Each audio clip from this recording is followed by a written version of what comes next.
میں ہوں پاروش اور آپ دیکھ رہے ہیں ہم سب ود وجاہت مسعود. سر ہم نے ریسنٹلی جو ہے نا وہ ایک ایپیسوڈ کی تھی جس کے ہمارے 2 پارٹس تھے, part A and part B, that was on capital punishment اور پھر سخت اور عبرتناک سزائیں.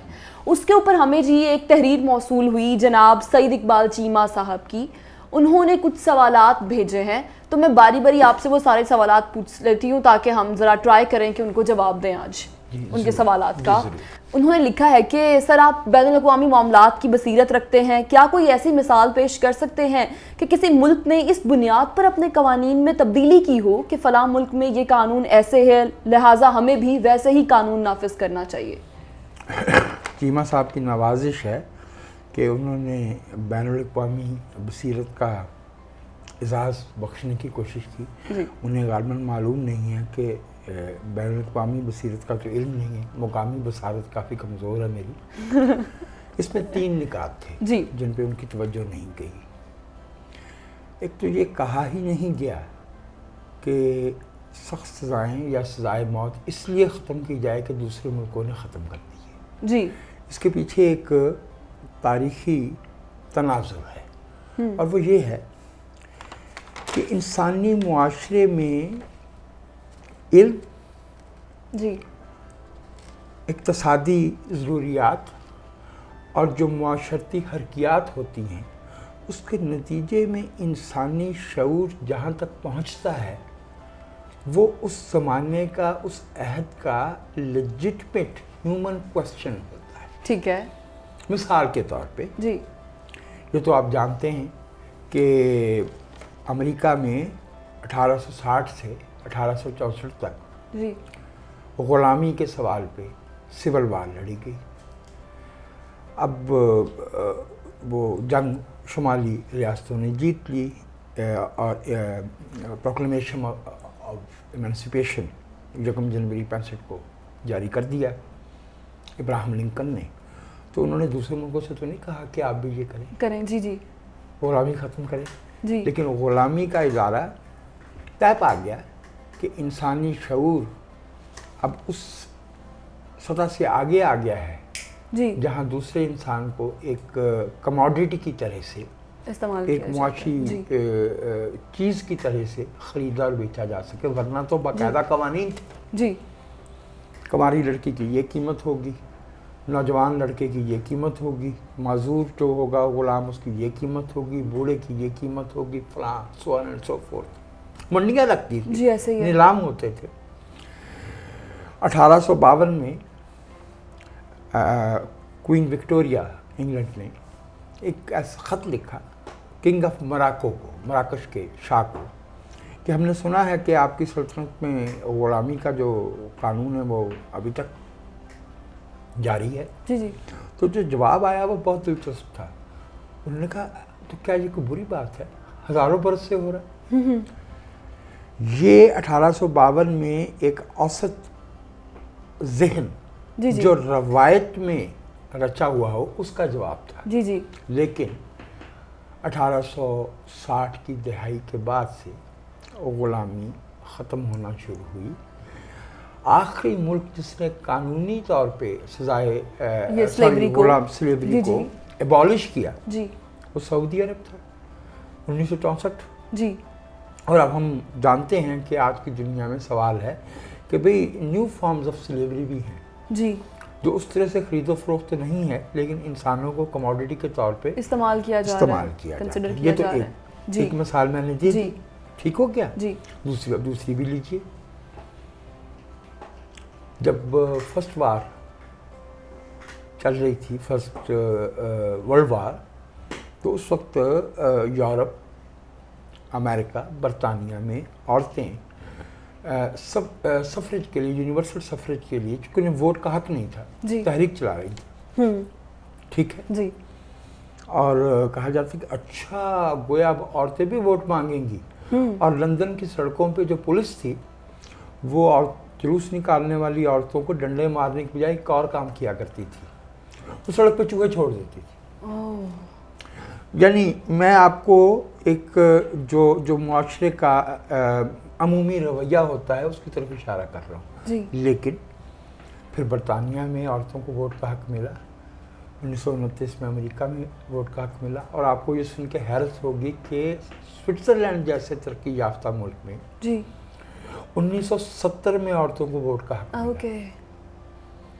1988 میں جب ایک خاتون ڈیموکریٹک پارٹی کی طرف سے وائس پریزیڈنٹ کی امیدوار ہوئی اور جارج بش سینئر ریپبلکن جیت گئے تھے، اور کہا جا رہا تھا کہ ایک وجہ اس کی یہ تھی کہ امریکی معاشرہ ایک خاتون کو وائس پریزیڈنٹ کے کردار میں دیکھنے کے لیے تیار نہیں تھا.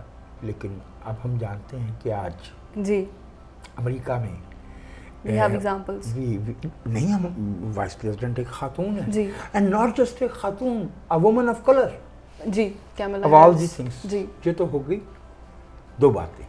اب ایک تیسری بات ہے، وہ آخری ہے اس موضوع پہ. پاکستان جو ہے وہ کسی سیارے پہ نہیں رہے، وہ کسی خلا میں نہیں بستا، وہ اس دنیا میں ہے اور انٹرنیشنل آرڈر کا حصہ ہے. اور ہم نے رائٹ فرام جنیوا کنونشن جو کہ 1920 کی دہائی میں آئے تھے، ILO جنیوا کنونشن سے لے کے ہم نے بے تحاشا انٹرنیشنل جو انسٹرومنٹس ہیں ان کو سائن کیا، ان کو ریٹیفائی کیا، اور ہم اسٹیٹ پارٹی ہیں ان انسٹرومنٹس میں. اور when I was a young man and a human rights activist تو ہم ایک خواب دیکھا کرتے تھے کہ کیا کبھی ایسا دن بھی آئے گا کہ Pakistan bill of human rights pass کرے گا. کیونکہ 1989 میں CRC بچوں کے حقوق کا جو کنونشن ہے وہ ہم نے ریٹیفائی کیا تھا. 1995 میں عورتوں کے خلاف ڈسکریمنیشن کے کو ختم کرنے والا جو انٹرنیشنل انسٹرومنٹ ہے جسے CEDAW کہتے ہیں، convention for the eradication of all forms of discrimination against women, یہ کائرو گئی تھیں محترمہ بینظیر بھٹو، وہاں سائن بھی کیا، ریٹیفائی بھی کیا. آج بھی ہم جانتے ہیں کہ ہماری سوسائٹی میں عورتوں کے ساتھ کیا معاملہ. لیکن بات یہ ہے کہ کوئی ملک جو ہے وہ اپنے آپ کو شعوری اثر کے ساتھ رکھنے کی کوشش کرتا ہے یا اس سے ہٹ کے اپنے آپ کو ایک خلا میں رکھنا چاہ رہا ہے. تو جہاں ہمارے چیمہ صاحب سے میری خیال میں ایک انہیں شاید غلط فہمی ہوئی ہے کہ ہم کو اس لیے یہ بات کہہ رہے ہیں کہ دوسروں نے کیا تو ہم بھی کر لیں. ہم یہ اس لیے کہہ رہے ہیں کہ انسانی شعور It's the demand of the time. It is the spirit of the age. Okay, it is the spirit of the age. انصاف کے جو محرکات ہیں، جو جرم و سزا کی نزاکتیں ہیں، وہ اب وہاں آ گئی ہیں جہاں انسانوں نے یہ دیکھا کہ سزائے موت جو ہے وہ جرم کو ختم کرنے میں مؤثر نہیں ہے. اور اس کا ثبوت یہ ہے کہ آپ انٹرنیشنل جسے ہم گلوبل کرائم رینکنگ کہتے ہیں وہ دیکھیں تو سب سے کم کرائم ریٹ والے 10 ملک وہ ہیں جہاں پر یہ سزائے موت کا کانسیپٹ نہیں ہے. ناٹ جسٹ دیٹ، جہاں پہ جو ہے وہ جو سزائیں ہیں وہ نرم ہیں، رحم دلی پہ مبنی ہیں، وہ مجرم کو جو ہے وہ عبرت کا نشان نہیں بناتی، لیکن وہ اس بات کو انشور کرتی ہیں کہ اگر کسی نے قانون توڑا ہے تو اس کو سزا ضرور ملے گی.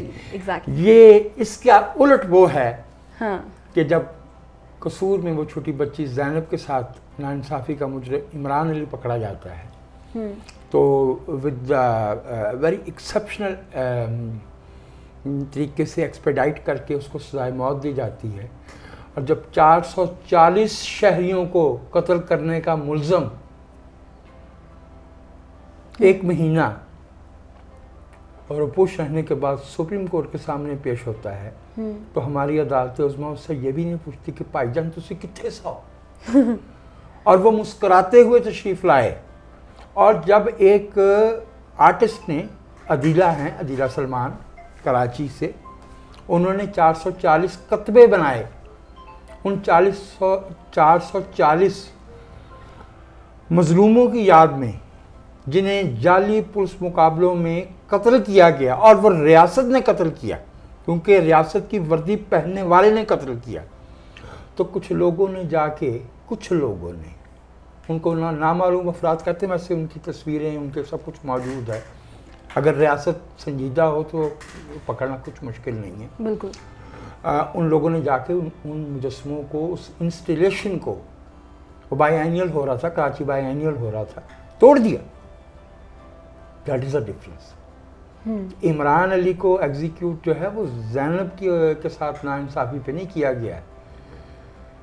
قانون سب کے لیے یکساں نہیں ہے. اس کو تو اس بات کی سزا ملی ہے کہ کیس ہائی پروفائل ہو گیا اور وہ بندہ جو ہے وہ اس قابل نہیں تھا اپنی غربت کے باعث کہ جو ہے وہ ایک لمبا ڈیفنس اپنا کر سکتا ہے. جو اس قابل تھا وہ تو جناب سینہ چوڑا کر کے سپریم کورٹ میں آیا. اور ابھی پچھلے دنوں میں نے اسے لاہور کے ایک 5 اسٹار ہوٹل میں باقاعدہ وہ بڑے کیجول ڈریس میں، ہی واز ایٹ ایز.